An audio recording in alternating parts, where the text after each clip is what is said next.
This is the first time it's been shared, and would probably to be proper that it be shared with you.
Everybody benefited from it.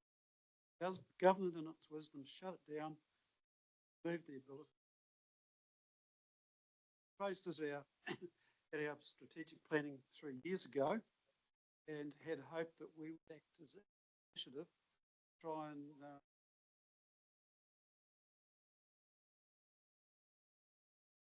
Ruakura established. We had the highest number of PhDs in New Zealand, domiciled in Hamilton. They've gone, you know, that's an amazing amount of intellect lost to the region. So I would like to think that our strategy will look at those, if you like, see that as a weakness. Certainly the education one is a weakness, and having a place like Ruakura actually helps to counter some of that, because I know the best will correct me on this, getting your hands dirty. You need an education spot where they come to the latest practice. Farmers, you know, not going to go. That's how people learn, and that's how we look at standards. So I would like to see that sort of a push coming in here, because agriculture is massive for this region. We've got unemployed people. We're bringing people in from overseas to go and help the farmers. And why aren't we doing that with our locals? Pointing them in that direction. What is missing? Thanks, Chris. Derek, you want to respond to that, or you just take it on? Okay, yeah, agree. I just want to acknowledge Dave Wade. For those of you who don't know him, Jen, you're next. Thank you. Having read a few of them now, I'm trying to bring that local government lens mindset I'm in here. Around weaknesses, I thought, based on the feedback from community groups about how difficult it is to do Waikato-wide things because of a number of local government entities. And then we've also got a large number of iwi entities. It's always hard to have a meeting to try and get that one voice. I would pop that in there. And that has largely been linked to trying to get funding from all. I'm sure you've heard about. And then around the threats piece, I would also add the current reforms for local government. I see them as a big threat of disempowering and capping local government activity, which is actually community activity organised through an entity that is ours, isn't it? And so I worry what those rates caps and things are going to, and all of the uncertainty in it from central government are going to do to our ability to do stuff. And the other one was under threats, the environmental degradation in general, which we have in our State of the Environment report around pollution of soils, decreasing insects, which isn't in there, I don't think, but it might be because it's happening out everywhere, which again has that pollination risk and the water quality topic we often talk about. Like in future, if we want to use that water, we might have to treat it a hell of a lot more because it's just continually going in the wrong direction. So, Thanks. High level. Thanks, Jen. Ben. Oh, could we go back 2 slides? The interesting thing for me there is how metal ore mining is both in growth mode and highly productive. It's actually the top output. And yet, well, it's probably gold, but it may also be rare, well, no, not even rare earth. It could just be quarrying. Does it fit into both, or is that just gold? So quarrying isn't part of that mix. Okay. Well, it'd be interesting to know, because otherwise you might as well call it gold mining. I mean, it's right. So mining is one of the highest productivity and highest value. It's also one of the most hardest ones to get consented, and the one that raises the most pushback. Whereas if you were looking at that, you'd go, well, that's what you want to focus on. I'm sure Shane Jones would love this particular slide, but last couple of days. yeah, Jen. So could we go forward to the SWOT analysis?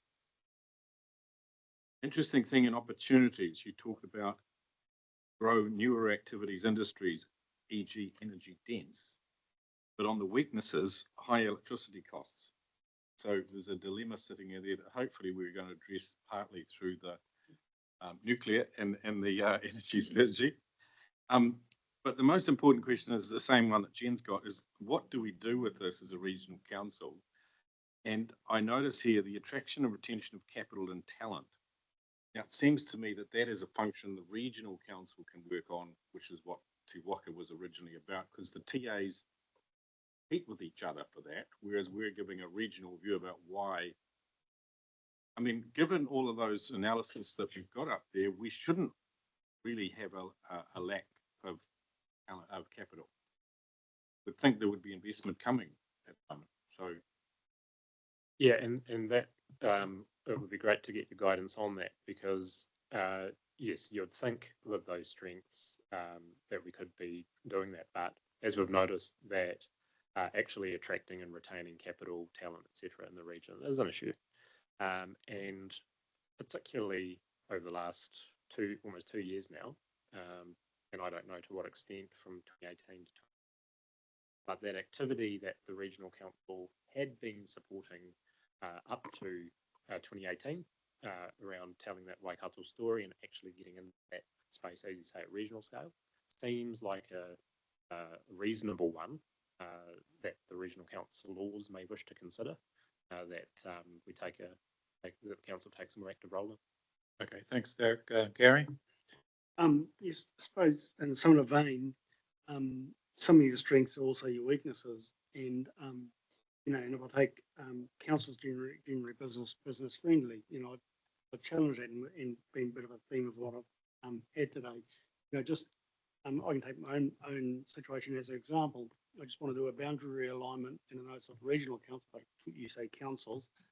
You know, it's between $50,000 and $70,000 just to do a boundary alignment. Not a new title, no, nothing else. Just that, just to get through the bureaucracy. It's huge money.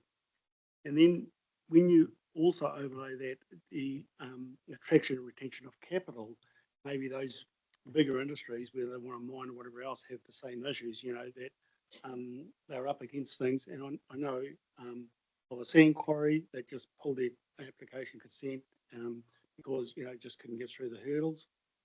You know, so I suppose, you know, it's a strength maybe, but maybe it's a weakness, and or are we just navel gazing and we think it's our strength, but it's actually our weakness? And yeah, so I think we need to have a really good look at that about where that fits in our SWOT. Okay, thanks, Gary. And I actually just add to that is that's a role within the council that we can accelerate that or make it more difficult. So there's something we can do. Angela. Yeah, thank you. Yeah, I'm just curious about a couple of things. On the strengths, you've got, you know, leader in electricity generation and distribution with relatively secure infrastructure, and then weaknesses, we've got high electricity costs. So just, yeah, which leads to, you know, increased costs for households and businesses, industry, etc. Yeah, just curious about how. Yeah, so we're approximately a quarter of the country's installed electricity generation capacity. So that is a strength for our region. A lot of that is hydro, and I don't want to sort of preempt anything that Blair Dickey's going to say with the energy strategy, which is obviously going to be something that this works with as well. But there are those things that are beyond the council or the region's control, which are very much in central government's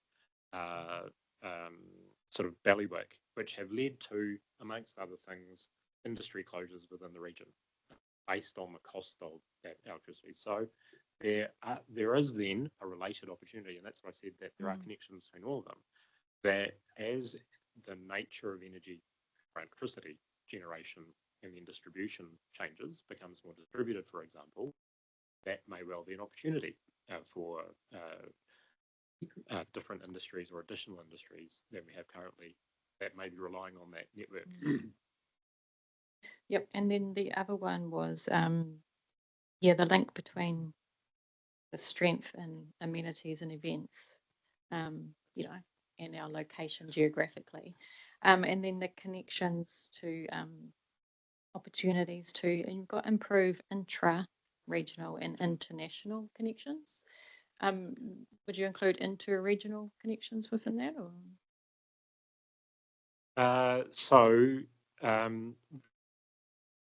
Our inter-regional connections are probably already quite strong, and there's a lot of work already in train through the transport, obviously, work that's going on. I guess the opportunity there is around, yes. So what we're talking about there, yes, we could look at inter-regional as an aspect of that as well, in terms of perhaps the nature of the inter-regional connections, and how to improve those or embed those. Yeah. Okay, thanks for that, Tarek. Robbie? Mine is more, you see the large proportion of dairy in there, but Jen brought it up earlier, food security. So where in the way, you know, the data, where does the data, I'd like to see a bit of data on what food is grown in the Waikato for the rest of the country.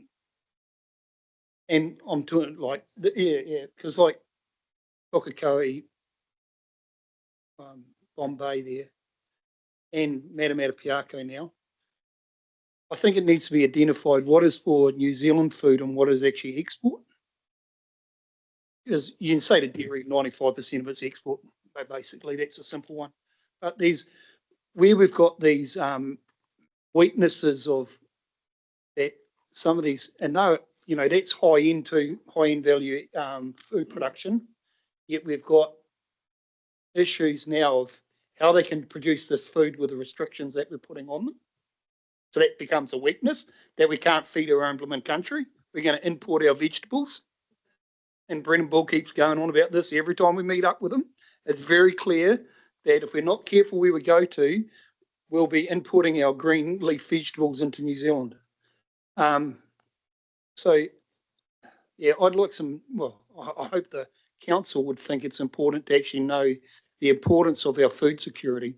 I'll get Karen to speak on that. Yes, thanks, Robbie. There is a food security, comprehensive analysis of food security, speaking to your point precisely about what's produced in what quantity and where does it go. So we can certainly bring that to you. And it was done on behalf of the whole region. Because, yeah, well, I know it's mostly not the jobs that some people want to do, but it is also an area where there's a lot of people required to work in that space compared to like dairy. What is dairy? One person for about every 180 cows, maybe, where if you're putting that into vegetable growing, it's most probably 5 times the amount of employees to work the same amount of hectares compared to dairy. Yeah. And there's an important point there also in relation to council functions because of the protection of high quality soils for food production and the competition that I think is known in different land uses, exactly urban land uses. And how do we navigate that? Do we have a national kind of approach to that, which we don't at the moment? Okay, Chris? Yeah, thanks, Keith. I'd like to just go back to this reinvesting in the region, and I'm hoping that the subcommittee or whatever is going to be able to address this issue. But you know, we've got a number of very successful industries in the Waikato, but the New Zealand market is very small in a relative sense to what's available to the market. So that, sure, a lot of, like APL is a good example where you know they go to Australia, and 10% of the market over there, which is more than the total size of the New Zealand market. So why we have to encourage them to do that. We hope that they're going to diversify their activities so that they've got startups here and that'll grow and it'll grow their business. BBC Technology is another one, world-leading developers of technology for growing, harvesting and packing blueberries. And they get bought out by an overseas company. So we effectively lose that investment, if you like, in New Zealand. They've got the money for the work that they've done, but How do we encourage them to reinvest into something new, to use that money for their own good, but also for the good of the region? Yep. Good. Thanks, Chris. So we've got Noel and then Gary, and then we'll move on. So we will have opportunity for questions afterwards. So Noel. Are you going to be as grumpy as the other fellow? Sorry? Are you going to be as grumpy as the other fellow?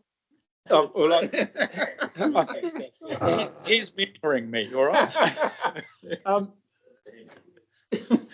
just want to capture Point of order? All right. You're talking to someone else.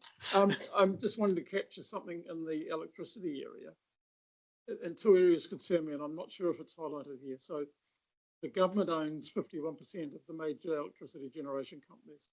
So that's a risk in itself, because you've got the government coming out at times and saying, electricity, blah, blah, we've got this new committee in place to monitor electricity costs and all that. But they're the buggers that are putting it up, excuse me. But, you know, so there's conflicts of interest there. So how do we capture that? Because we should recognise that, you know, the left hand and the right hand are taken at both ends. Secondly, the threat to primary production, the installation of large scale and extremely large scale solar farms, seeing one up at Rangariri. The idea is supposedly you can run sheep under them and the likes, but having seen over many, many years, a lifetime in fact, of shade from trees and the likes, you regular shading of trees, as the farmers in the room would know, and the gardeners, you shade pasture and it doesn't produce as well as if it's next door in the open paddock. So reduction over time, and the thrust of electricity use with vehicles and other electricity consumption, we haven't got the production in New Zealand. So, you know, it's a weakness that we haven't, you know, if everything happens as projected, we haven't got the electricity demands, and therefore there's a weakness there. So I'm not sure if that's captured, Karen, and this up here, Shrek. But yeah, I'd certainly like to see those threats articulated. Okay, thanks, Noel. Gary. There's a perception in the community that weakness and threat, that the biggest threat is possibly Plan Change 1. So whether that needs to be put in here as a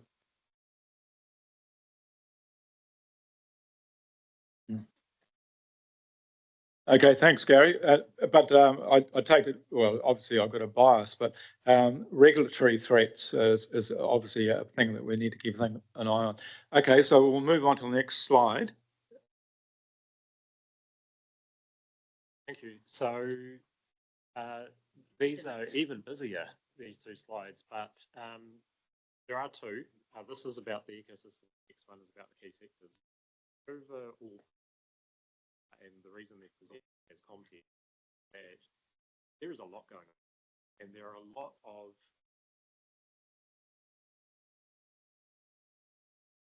simply in relation to economics, and we're speaking with as many of them, and in fact what it's reinforcing is the need for greater coordination amongst them, all doing good work. What we are doing, applying an approach which is regionally connected, and so where we think we're amongst all of it, play the best, help with that regional perspective that some of you have had that aligned. So the relationship, and so there's those actors, and then as the and a number of those either have here have a region, and these are a really useful site. And we need to get those from dead tree farming, which that's the part.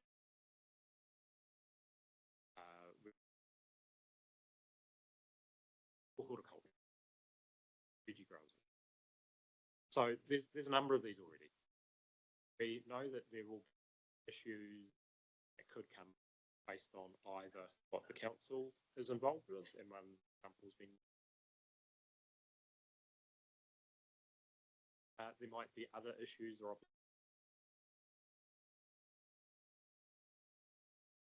what we need to do anyway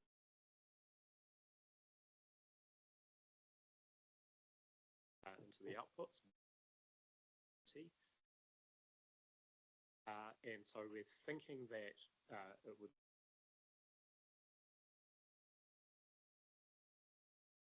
things, strategy, and site that you're looking at. And to complement that, networks that we're doing broadly, because that small group based on whatever activity that are most definitely want to so relationships and those at the right. Okay, thanks, Tarek. Any questions at this stage? Okay, so let's, Ben. I was just going to say, it's a fantastic model when you can break it down and look, you've done a lot of work there and you've managed to cover most of the things. Just in terms of the membership organisations, you may want to look at some of the ethnic ones, given that Indian and Chinese business people are quite significant now. You've got the Pacific ones. So. Yeah. Thanks, Nate. Good point, Noel.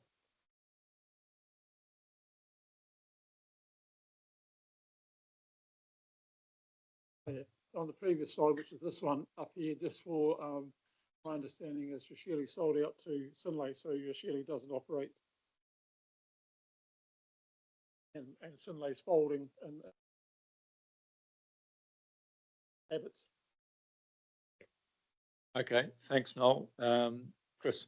If I can go back to the SWOT analysis, one of the threats, which is close down Kinleith, the power of the unions. Sure why that's not there as a threat. Don't believe what you hear about the electricity cost. Unions will succeed. Okay, I thought that was a power cost as well, though, Chris. Cost of electricity. That's the excuse. Oh, okay. The unions were the ultimate reason. Okay. Yep. Just a quick question about the Waikato-based companies that are liable to have over 50 million revenues. So APL and Gallagher's aren't in that category. They're not at 50 million. Is that what it's saying? Because it seems quite a small group that you've got. It's over 200. Okay.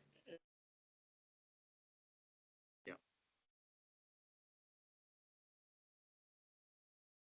Well, I'm just saying, does Dairy Goat Crop now still have 50 million? I mean, it's like there's just a number of questions about why that's specifically broken out. Yeah. Okay, that's a technical question. Yeah. Okay, thanks, Ben. So what we'd like to do now is, while we've got this current slide on, is talk about REAP, or it's a, what's the an acronym? What's the wording for REAP?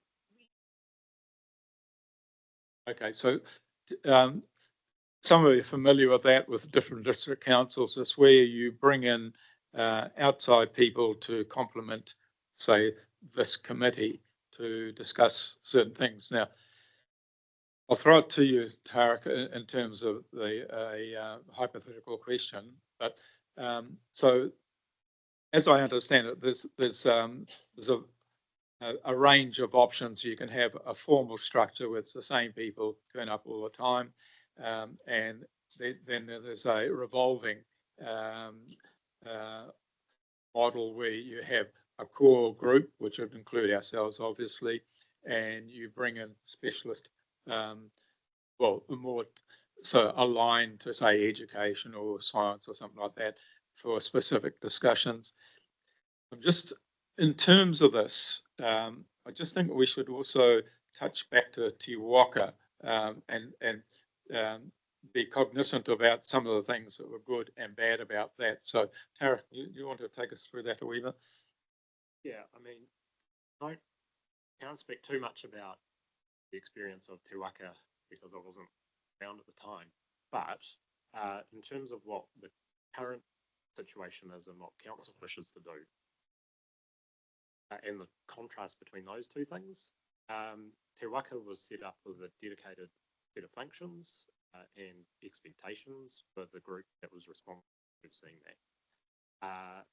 And as noted already today, the approach that we're probably wanting to learn from that experience, actually we need to be making sure that we're connecting across everyone doing everything, rather than assuming that the regional council or anyone else, by adding something separate, is going to be helpful.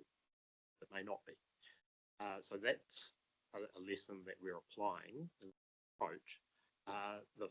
Also in terms of the functions, some of those functions that Te Waka was responsible for, the regional council doesn't have those functions. For example, delivering the business growth partnership services, regional. So if our focus is on,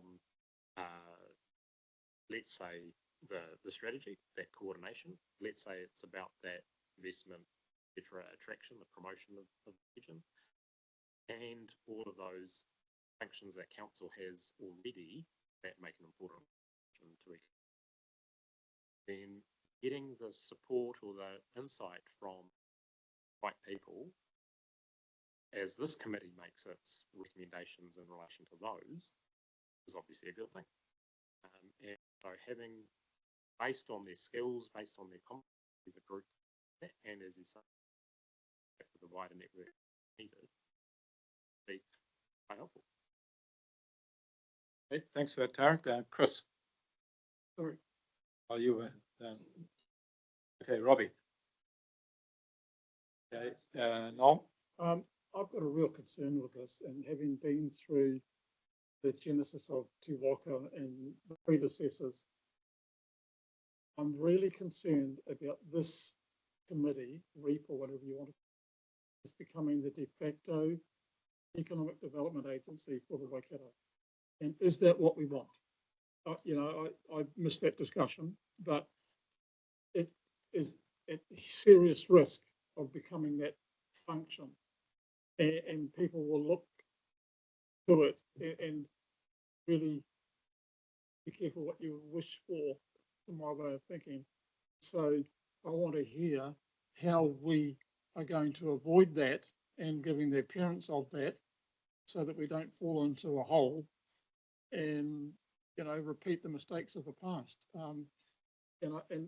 don't, well, we had Dallas just about funding Te Waka to make sure it stayed alive at one stage. So, I have real concerns about falling into a de facto situation and council getting into spaces that we shouldn't be going. Okay, thanks, Noel.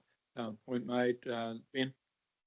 I share similar concerns to Noel in the sense that I've seen Acres been here for a long time, but what does it achieve? So you could be off to the side, or you could take over like the board of Te Waka did and actually drive everything as if you were the agency. I think two things. One of the roles we've got that's important is that the TAs have economic development managers. They're doing the work in the regions, and you help coordinate them, don't you? I would hopefully, maybe there's a mini forum 4 times a year where the potential REAP people come along to, so that you're getting industry input to the economic development people. So it's you've got your REAP designators, if you'd like, but they're not formally formed up as a committee, if you know what I mean. They're key participants that come to regular workshops that are maybe quarterly, similar to when you got your Infometrics, or there's a day that's set aside for that type of discussion. It's a thought. Okay, thanks, Ben. Jen. Yeah, on the same vein, I really favoured the idea of the rotating voices. It is a feature, I think, in local government, maybe elsewhere, where when you start getting used to coming to the meetings, you stay coming to the meetings, and it becomes like you just described. And with the changing situations, it will just allow for that agility to come in as well. So, yeah, I like the. I guess I go to LinkedIn Local sometimes in Hamilton, and there are 3 speakers from the business community or so, and it's more of you go to these things because it's an opportunity. You know, I think if you got into a regular meeting pattern with people, it comes up like, do we pay them for being those members, etc. And that aside, I think something fluid that has continual opportunity to educate whoever's part of that activity would be quite popular if facilitated well. Okay, thanks, Jen. Gary. Yeah, just a quick comment, Keith. So if you're talking about economic forums and getting educated, I think one of the best places that I've been to over the last few years is the Waikato University Economic Forum. And for just rubbing shoulders with people, hearing fantastic presentations, and just getting the mind around it. To some extent, I'm surprised that as a council we're not promoting it amongst our own members. First of all, that we all attend that, but definitely a select committee, because it hits all the boxes that you guys talk about. Okay, thanks, Gary. And Warren. Yeah, thanks, Keith. I think the committee needs to identify what they want to see out of this piece of work that Tarek's doing, and where that lands for this committee. To Noel's point, I believe that this part of it was set up to what is the future look like for economic development in the Waikato, because the previous agency is gone. We have invested into that space, and we have that regional view. So that's where we sort of connect the dots to a certain extent. But to me, it's the things like the REAP coming in on specific topics and talking to their expertise and what that might look like and how that may develop. But I think if the committee's got an understanding of what the terms of reference for the economic development piece is, then that forms the follow-on from Tarek's work that he's doing now. Yeah, I totally agree with you, Warren. I think that when we talk about REAP and that sort of thing, it's actually, we have to go back to what are we trying to achieve? What's our focus? How are we going to use that time? And just having talk fests doesn't achieve anything. Karen, do you want to add something here? Thank you. That was really very helpful, because we did get a message that a REAP was part of the establishment of this committee. So that's very useful and will help us, because I think we can move on now to the next thing, because what this is about is Tarek can go away and start framing up the strategy, because he's certainly got an awful lot of content that now needs to be presented to you, so you can see the direction and give him assurance or guidance about which way to go. And from that, we can understand where we will be talking to specialists, experts, and how we bring them into the committee over time to help inform whatever direction you set for us. And so it will be changing to meet the need, which will be helpful for all of us. We also will have regular presentations from Brad Olson, who has come to the committee. So that will give you the insights, and he will also tailor it to opportunities for Waikato. So that will be helpful as well. Right. And just finally, the Economic Development Forum at Waikato University is on next week. And usually, Gary, you are, as councillors, all invited and notified, but I suspect because the invitations came out last year in October or something, that it was just a crossover. So okay. People are going. So I'll just, I'll take the next 2 questions, Ben and then Chris, and then we'll move on to Greg and Dave doing their part of the presentation. So, Chris. Thanks, Keith.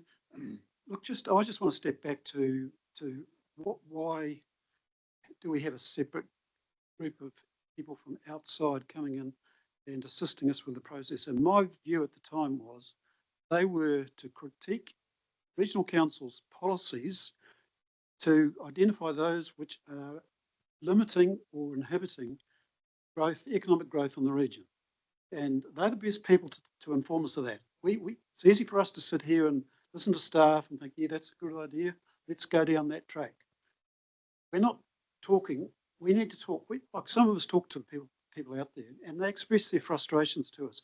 And I was hoping not come in and have a bitch session with the regional council, but to look at our policies and say, which these are the ones that are causing us the most grief, the most difficulty in terms of allowing us to proceed and get on with our businesses.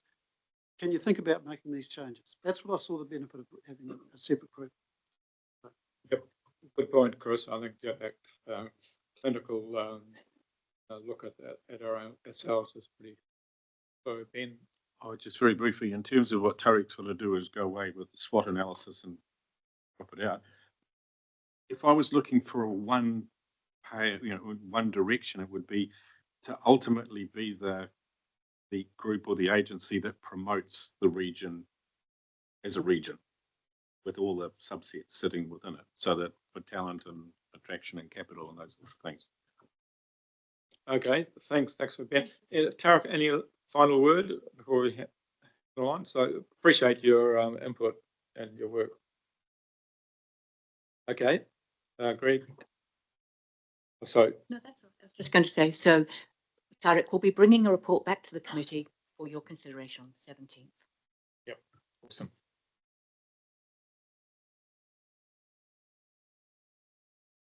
Yeah, that's why he's looking nervous.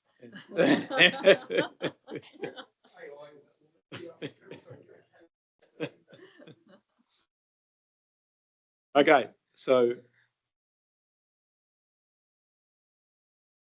yeah, so well, I'll just read from the words here. So it's Greg Ryan and Dave Wade, overview of the regional resilience program. So can you kick that off? Yeah, well, afternoon, councillors. Good to be sitting in your session today. Some interesting discussions. So the purpose of this item is to give you a rundown of the work that we do in the regional resilience activity, which is a generated funded activity that we undertake. It is an activity that is subject to a lot of pressure, a lot of change, and so we felt it was a really important aspect of our work program for this committee to receive a briefing on. It certainly does touch a number of our external stakeholders as well, so it's often quite an important conversation and an important relationship builder, especially with our territorial authorities who are equally having to contend with the requirements for adaptation. So I'd like to welcome Dave Wade, Manager Planning and Support. I'll let Dave introduce himself, but he will take you through a briefing of the program, a couple of key projects that we undertake as well, and good to have a conversation with you. Thanks. So thanks for that, Greg. Just for us uninitiated, Dave, can you just give a little bit of your background? Is that so what your role is? Yeah, so just that slide probably helped illustrate where I'm sitting. So I report through to Greg as part of the ICM leadership team. Been in council for 3 years. Prior to that, I was in commercial background in Terra as an improvement manager for their North Island business, and prior to that, I was basically manufacturing consultancy across the globe, working with the automotive industry. So I don't come from a local government background, put it that way. What I did bring into this role was an engineering perspective, and in particular focus on our infrastructure, and the planning and support section is a confirmation of what was the business and technical services function, which had asset management and capital delivery. So I've got a very strong sense of how the infrastructure elements of council's activity interact with this particular part. Is that helpful? Yeah, that's great. Thanks, Dave. Cool. So yes, sorry, can I just come back to that previous slide? Just a couple of things on here. So there are the 4 teams effectively. The emergency management activity and resilient development activity are 2 of our key groups of activities, and they both support the flood protection and land drainage, particularly in flood response situations. So those functions were combined in the previous structure, and now they're separate, and there's a very good reason for that. Emergency management is a key part of, I guess, where we see a need and an opportunity to improve. The relationship with CDM, the relationship with territorial authorities is going to require us to take a fresh look at emergency management and what the role of WRC will be. So that's the key reason for separating the 2. It's busy activity. We're highly dependent on voluntary staff, so we don't have a large complement of permanent staff. So we have a roster of about 12 people that we have to stand up for emergency events, and that 12 people get very exhausted. So there's an area there that we're working on, which is quite key. Regional resilience team, there's 7 full-time equivalents, and we've got a couple of contract staff. Their main focus at the moment is 2 things. One is supporting the region through information provision, that be through consent, planning application, providing information through to RUD and SPY, but also providing information through the LIM process. So there's quite a change in that space, I would say. The other part of their role is the adapted to natural hazards and risks program. Effectively, how do we move the region from resilience point? Bit of a long-winded discussion, but that's in essence the core of that team. We've got a business support team, and we've also got a number of people who are focused on environmental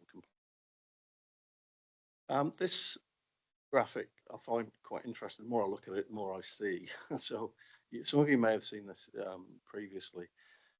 What it's trying to illustrate, if you look at the slide on the left, when we look at flood hazard in particular and the likelihood of that event occurring, we see across the communities quite different levels of resilience. So you can see community 1 there has got a kind of a balanced capability around emergency management, protection, physical protection with infrastructure, as well as activity around channel and river. If you look across to say community 5, highly dependent management. So that's the kind of landscape that we see across the region. Look at each territorial authority, see high levels of dependence on 1 or 2, not much spread, if you like. And then when we project forward, climate risk and climate change impacts, we see that capability reducing. So hopefully that's clear enough, but that's illustrating, what the change is. So we've got some capability gaps at the moment, resilience gaps. Those gaps will be bigger in the future. And I think one big challenge for the program is to ensure that we're prioritising that resource the right places at the right time. The program I've mentioned was initially formed in 21 LTP, and it was refreshed for the 24-34 LTP. Fair to say the budget for this activity has increased, and we've certainly seen benefits coming through from that. There were 5 investment objectives that we're forward in the business case. About halfway through the LTP and the program, we've got 380,000 per year operating expenditure and nearly $1 million in capital, which is primarily spent on the river modelling work, which I'll talk about in a sec. There's about 17 projects in the program. Can't go through every one of them today. I'll talk on about 2 or 3. There is a more extensive report yet at meeting in February, so we'll take you through depth of where each of the projects are at. There are some elements that have been externally funded, and so we've had some benefits of working with likes of Dutch government, Hydrotel information. We have had some funding around hazard identification and urban intelligence, and we've collaborated with Waikato University. So we've got some really good connections across the region. We'll look to get funding wherever we can. But obviously, sometimes with funding, there comes the burden of the work. So it's a bit of a double-edged sword. I did point there that there are some potential new and emerging risks. So we've seen this as a growing industry, even in the short time I've been in Canada. It's really a growing industry. The demand for support for information leadership, I guess, in terms of community conservation, seeing that growing quite rapidly. I am expecting to see through legislation change some clarity around what our role and responsibilities should be and who pays. Yeah, of course. Okay, so I'll just stop you there. Ben, you've got a question. Oh, yes, two things. Just, you said 380K a year is the budget. OPEX budget, yes. Because I've just looked at, you've got 17 staff at least. That seems they're not paid very much each if you've only got 380K. But No, the No, 380K is the direct expenditure budget. It's not salaries, and it's only for the regional resilience program. right, and that's fine. If we come to the one just back, it's got all the red and yellow and orange on it. Community 1 and Community 2 are the ones that are protected by the stop bank and the channel management. Effectively, you're saying that the stop banks aren't going to be working in the future nearly as well. That the emergency management is going to kick in because we're not going to be able to save them with the stop bank. Yeah, so I guess this is illustrating the impact of two things. Obviously, we've got increased risk and flood events, the severity of those events, also the condition of assets as they, over time, so land subsidence, particularly in the Karakia Plain. And so those two factors, as well as coastal inundations, you're probably aware of, those present opportunity or issues around how that scheme will perform in the future. So obviously we have to take a look at what we have now, but also think, okay, what's going to happen in the future? That's one of the big parts of the program, is to give us intelligence around what will happen, where will it happen, what is the capability and performance of that infrastructure as it stands today, future, and should that be an area for us to invest? So, because I noticed the pyro or stop bank, gates were used stop again, and without them you wouldn't down. So absolutely. Okay, we'll take Jen's question, then we'll move on. Thanks. With the communities, that obviously we need to prioritise where we're going to put effort, while at the same time the TAs prioritise when they're ready to go.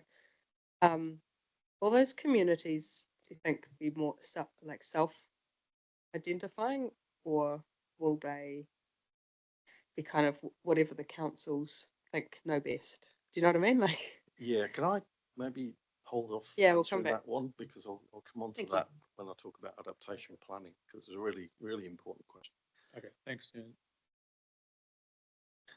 So the three key parts of the project I want to talk about, firstly, is the CIDF and what is it? Sustainable Infrastructure Decision-Making Framework, and the genesis of that goes back to 2017, when the first version of it was drafted as a proposal for how we can make better decision-making in light of some of the changing conditions across the region. So what it's saying is we need to think about not just replacing existing infrastructure with like for like. We need to be thinking about infrastructure that's more resilient. We need to be thinking about the unintended consequences, perhaps, of some of the infrastructure where we may have fish species, exotic fish species killed, may have water quality events and unintended consequences with wetland areas as well. So it's a really important point of focus, and a challenging one at that. We have just completed the trial of CIDF against the version 2. Version 2 was drafted based on Maori, Mataranga Maori principles as well, so it was incorporated into that version. Fair to say the decision making is a challenging one. You're trying to bring parties with very different perspectives to a point of agreement. It requires us to go through a very structured process, science-based, fact-based, and then hopefully developing options for consideration. And those options are evaluated against some very clear criteria, in the hope that ultimately the answer pops out at the end. Of course, the answer is often still less clear than it perhaps would like. We've got to a point where we have a preferred option to be considered. We have a rough order cost, could be out by 100%, to be perfectly frank with the costings, but we have to start somewhere. And yeah, the process is interesting, and we'll be reporting on that at some point in the future. It's a paper going to ICMC, and yeah. So there is a question here. Did you want to do the other two slides before we come to the question? I'm okay, Mr. Chair. Okay, we'll take Noel's question. Well, he may have just answered it, because the issue for those who have been a participant or observer in the sort of process, it certainly went more than a year beyond what it was going to planned. It was fraught with difficulty, and at times thought it might fail. But the reality is those learnings. So you've just said a report in March, the learnings. So that's absolutely, that's what I really want to know, because we haven't heard when it was coming. So okay, we'll talk some more probably Monday morning then. Thank you. Thanks, Noel. Robbie. outside of what we're discussing here, but interesting thing there is what the Whangamarino looks like and what that drainage network looks like, the water quality. And it's blamed on the land, the farmland is actually contaminated the wetland, but the looks of that, the water quality in the farmland is way better than the Whangamarino.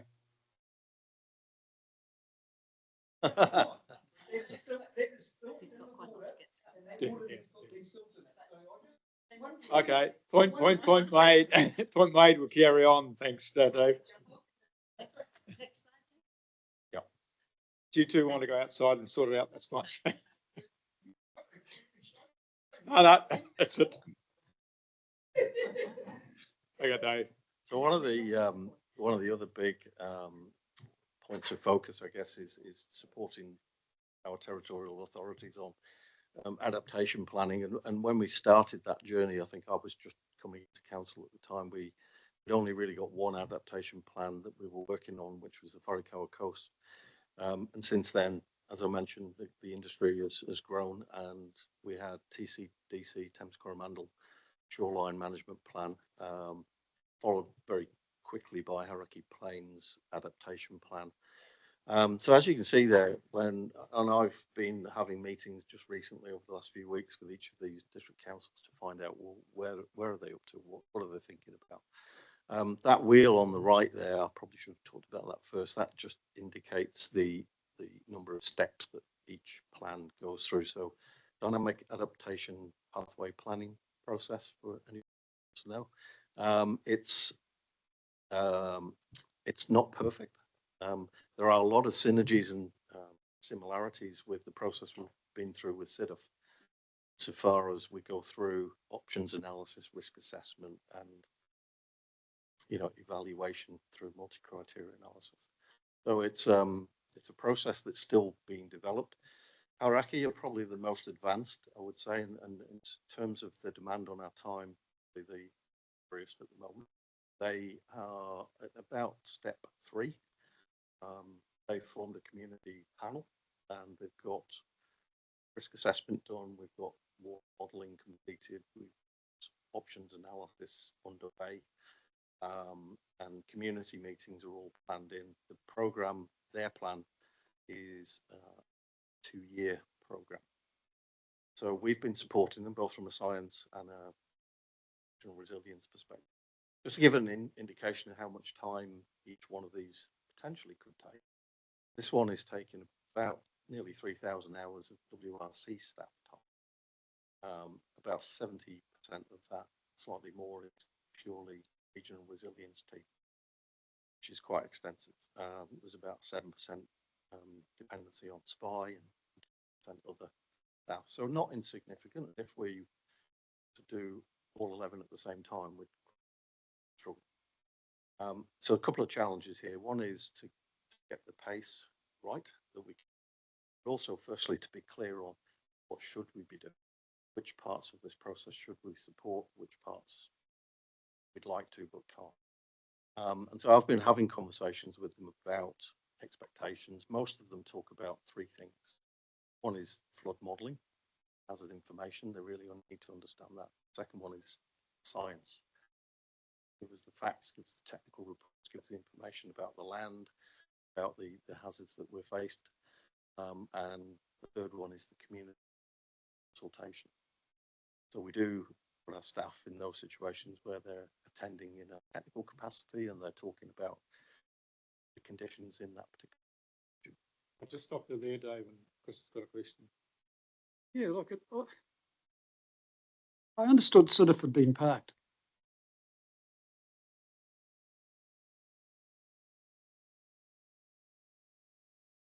Yeah.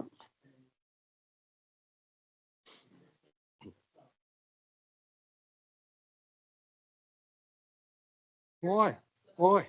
One person at a time, please. I want to understand why we're continuing with this, because it's, as far as I'm concerned, it's a failed ideology. We've got new legislation coming, which is going to get us focused on two things: the landowners, provision of services to the landowners. That's it. Nobody else.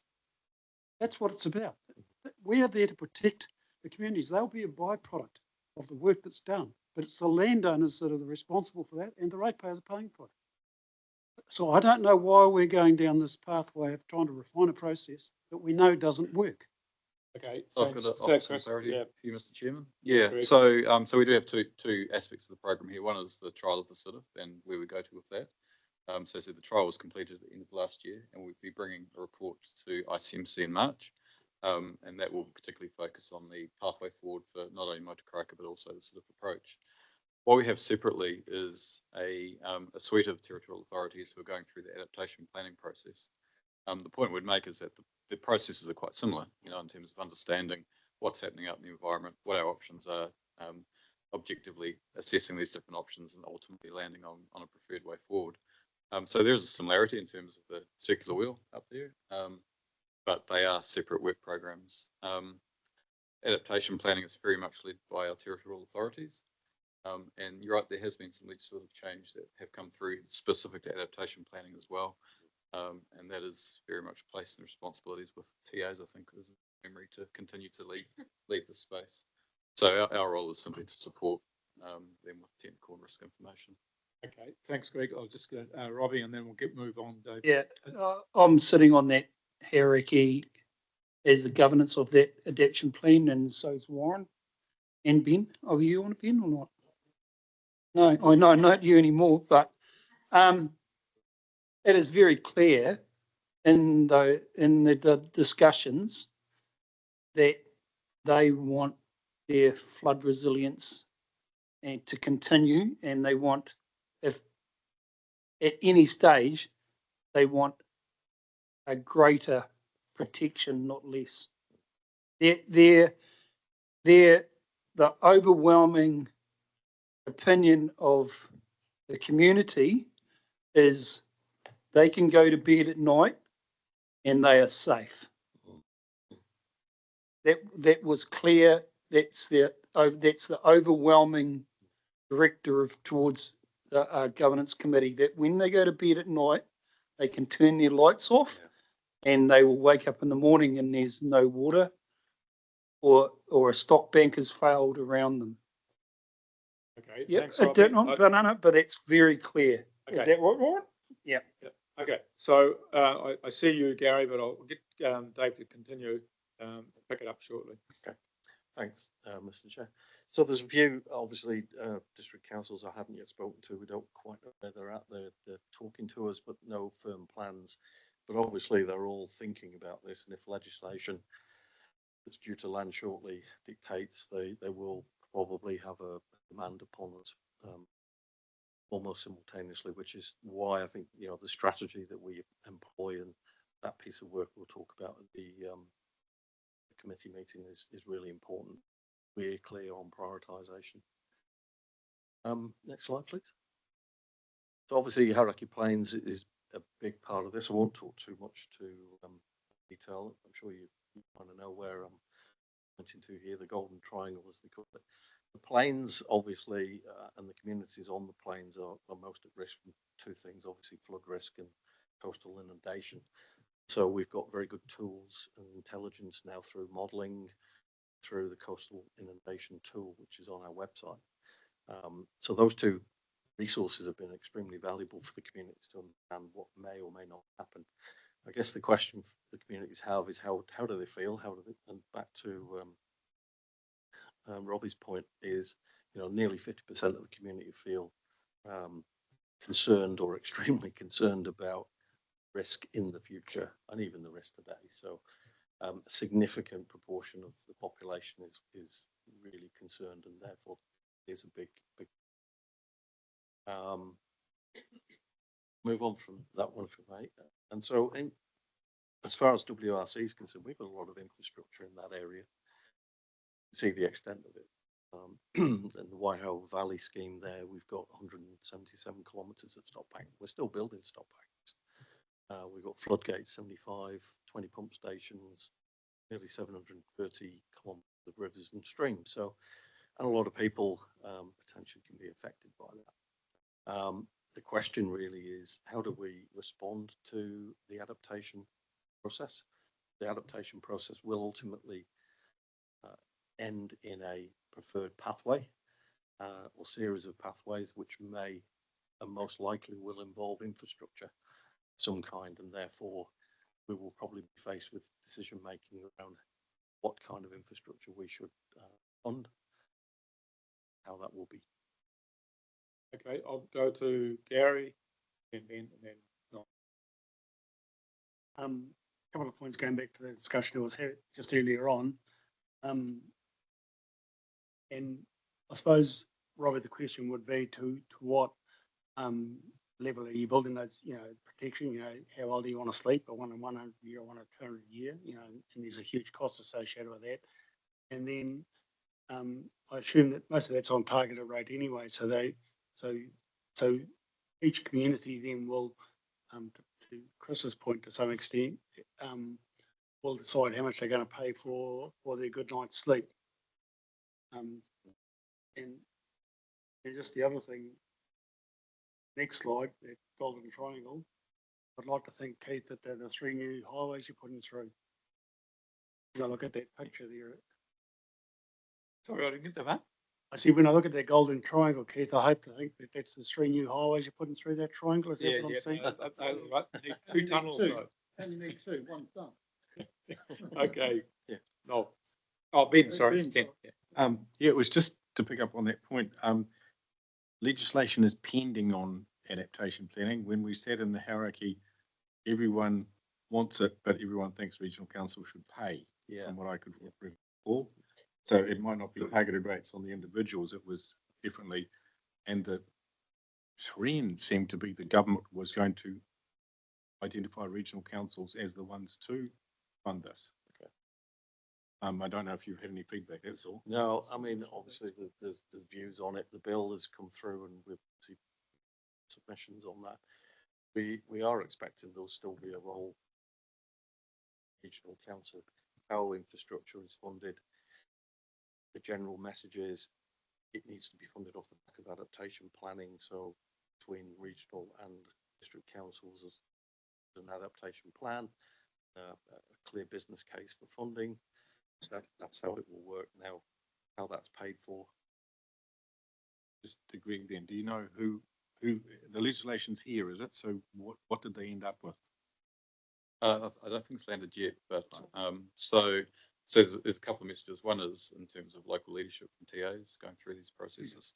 The other one is that if government is to get involved in helping with infrastructure costs, then the expectation is it is underpinned by that adaptation planning to show that actually the community has to think about what it wants. It's clear on the long-term objectives and that the infrastructure being sought is part of those objectives. Yeah, I think those are the two. So it's somewhat contrary to rates capping and getting rid of regional. Well, yeah, and look, I mean, this is one of the challenges with targeted rates because it is targeted rates are very focused on the service, and sometimes the community does seek a high level of service from us. Okay, no. No, Baden. Just for clarity, without the stop banks in place, my understanding is that 1/2 a metre or a metre of sea level rise right back to Matamata would be flooded. And so that brings in a wider discussion, and you've just touched on it there with adaptation planning. So New Zealand Inc. has got to face a reality here insofar as, is it life as we know it to continue as was permitted through the 1908 Drainage Act and all the other developments of the White House scheme and so on, to be able to produce productive land to enable our food production and so on.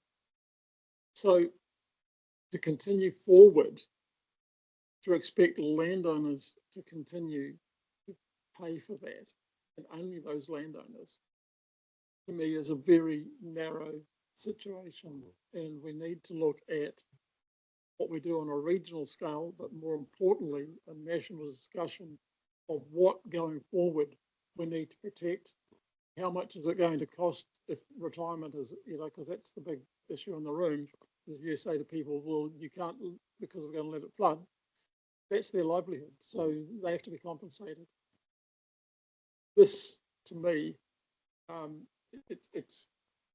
this is about what's happening. Yes. But we need to actually pick what I'm commenting on up somewhere to have that wider discussion, because it's now that we need to be having the discussion, not when the sea level actually floods it, inundates it, and that's it, gone. Absolutely. Yep. Okay. Thanks, Noel. Karen, you want to say something? No. Okay. So Chris and then Robbie. Thanks, Keith. Couple of points. I'll come to Noel shortly. But can I just, in the absence of any legislative direction requiring regional council to take over responsibility for whatever has to be done out there in the plains, can I respectively ask our two members who are on that committee to deliver the message that regional council ain't going to be funding it? So I'll leave that one there. And Noel, I'd suggest you go and, you're a great believer in the sea level rise, go and check the measurements on the Statue of Liberty ever since they've been marking it, and just see what the sea level rise has actually been. You can do it online. You don't have to go. I'll tell you here, Noel, that Statue of Liberty is floating. So, Robbie. Can I just make the point that I'm neither a believer or No, non-believer? we won't get involved in that, Robbie. The reality is, if there was a mean high tide that, and those top banks were there, Matamata would be flooded already. Yep. Point made. No, anyway, I disagree with that. Noel, Matamata is something like 29 feet above sea level. So it would not be affected. As the further as it goes to is the Poratahuna Road is my place. Yep. That is where spring tide effect finishes. Okay. Springdale, yeah, pretty much. Yeah.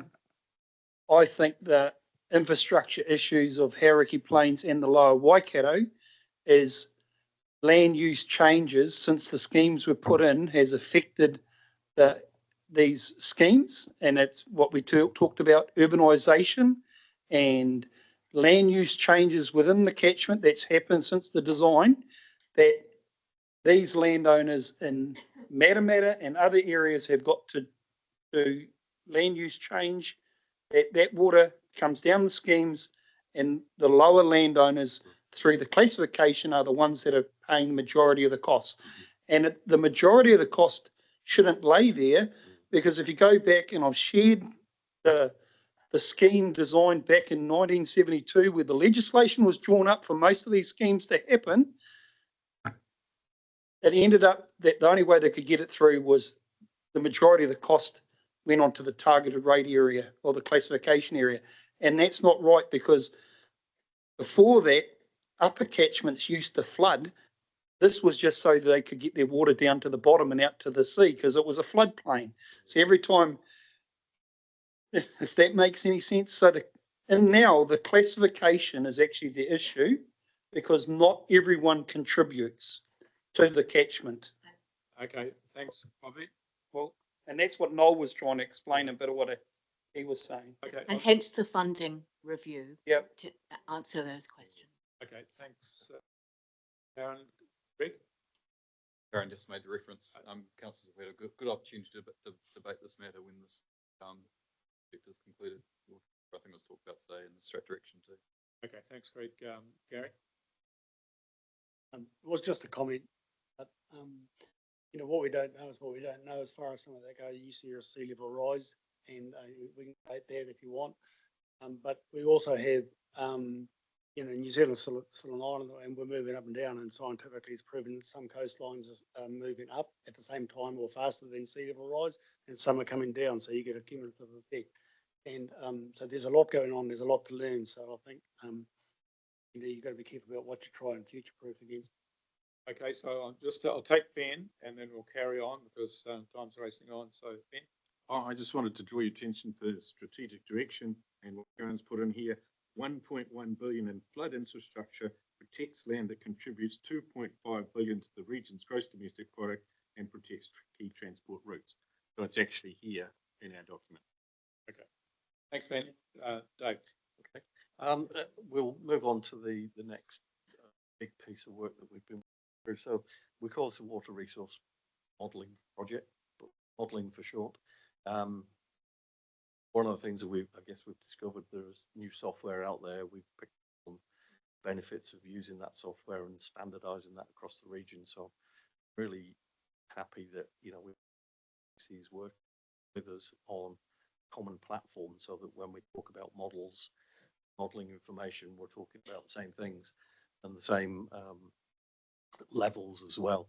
So where are we at with that? Well, there's 3 phases of each of the modelling program. So for Karakia Plains, we obviously have ring-fenced that area and done specific modelling for that, but that will join up eventually with a whole of region model.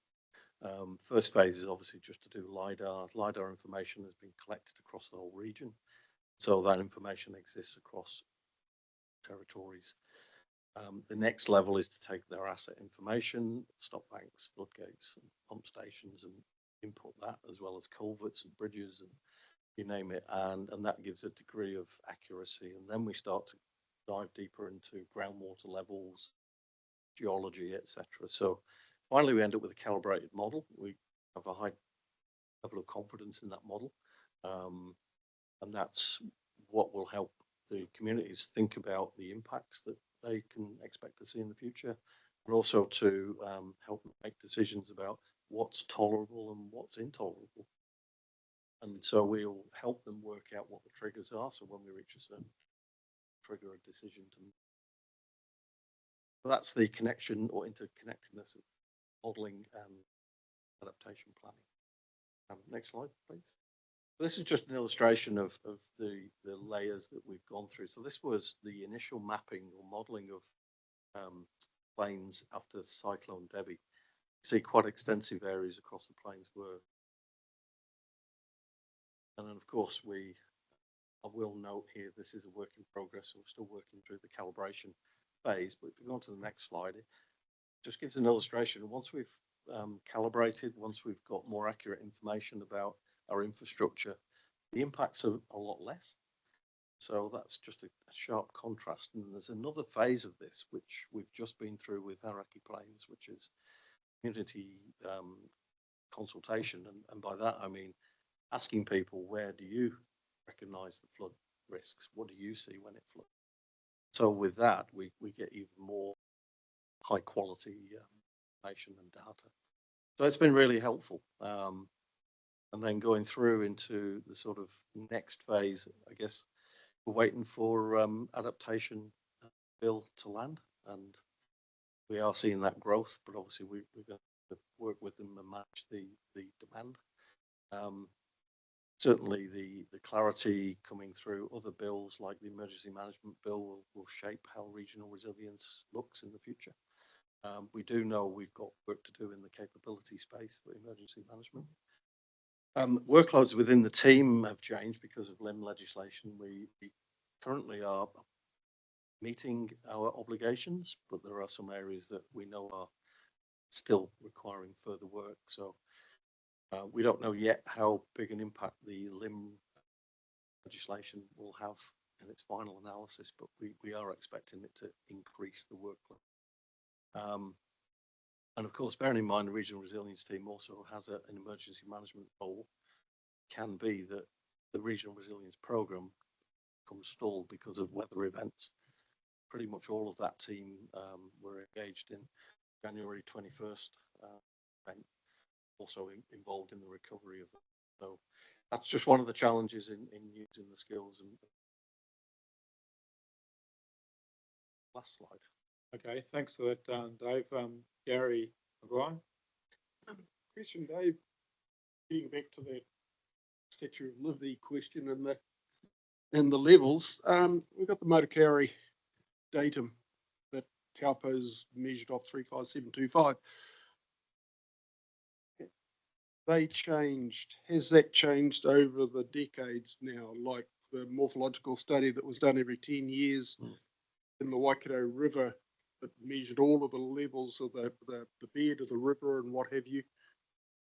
But Motukari, that's Sure, I can answer that question specifically. well, Motukari datum is the datum that's taken for the measurement of Taupo and the river floods. So there is your datum that everything is based on here. It's on the West Coast. So the Moturiki datum is one that, and datums have been quite a complex issue for the Waikato. They've been different. In Karakia, for example, we had used the Taururu datum. We used Moturiki in Waikato. Moturiki itself, I think, is in Tauranga as the base. But the question is, but so we have gone consistently to the New Zealand vertical datum now. Has it risen though in over the decades now? Yeah, Is there a record about of it Lake Taupo itself. to put all that argument to rest once and for all? Because it will be recorded. So the basis for Moturiki is remain consistent, which is, it's a point in time of Tauranga. In terms of Lake Taupo itself, I'm not sure. There's bound to be some movement in that area. It's quite an active space. Hey, we just won't get into technicality. You made the point. Thanks, Gary. Thanks, Greg. Robbie. The water resourcing model project, is that going to take into account aquifer water or not?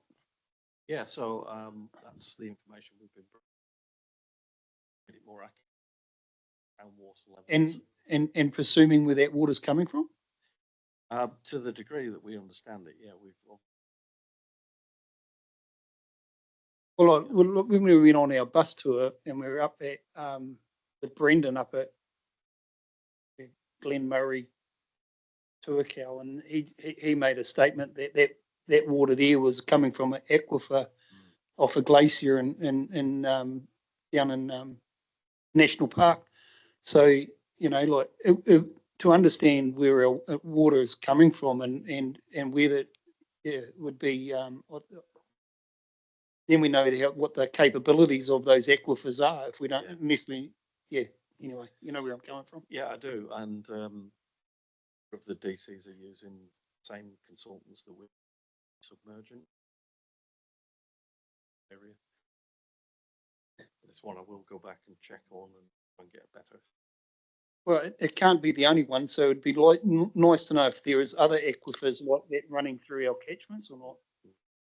Okay, thanks, Robbie. Warren.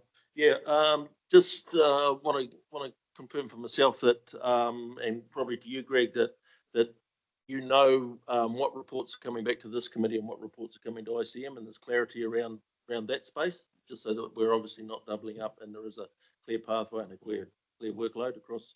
In that space. There is, yeah. So we'll very much focus the regional resilience program on this committee, and it needs to go straight to poll as well for decision making. ICMC is more around our flood, our catchment, emergency management space as well. Just testing that clarity, and the other thing is probably, and whether that's at the end, but I just look at the frequency of the dates for the committee meetings, and I just suggest that perhaps bi-monthly maybe too many. That's something you can throw around. Does it need to be 6 a year, or is it 4 a year, or 4 a year and as required? But that's just my comments. Okay, we'll put that into the system. Okay, so we'll wrap it up now and hand over to Karen. So thanks, Dave. Thanks, Greg, for a really good discussion. Oh, thank you. If just move on, because another item that will be coming to this committee, and we won't belabor it because I don't think we need any further discussion about climate change, but just the climate action roadmap is an extremely pragmatic approach to having these conversations throughout the whole organisation, so that staff know how they might embed climate change into their work programs. The real focus is risk management, both corporately and across the region. You'll have seen the regional risk assessment, energy and resource efficiency, and carbon trading, which is your revenue raising opportunity. And we will bring you reports on this. And it'll be a great opportunity to actually perhaps reframe how you view climate change response.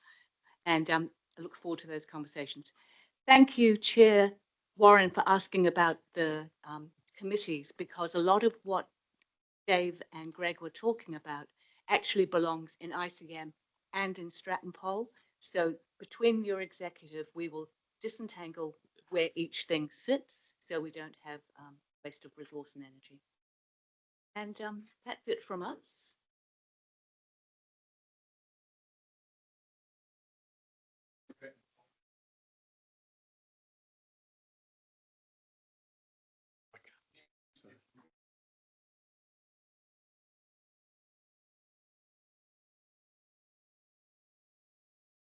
Me and Lizzie over the weekend.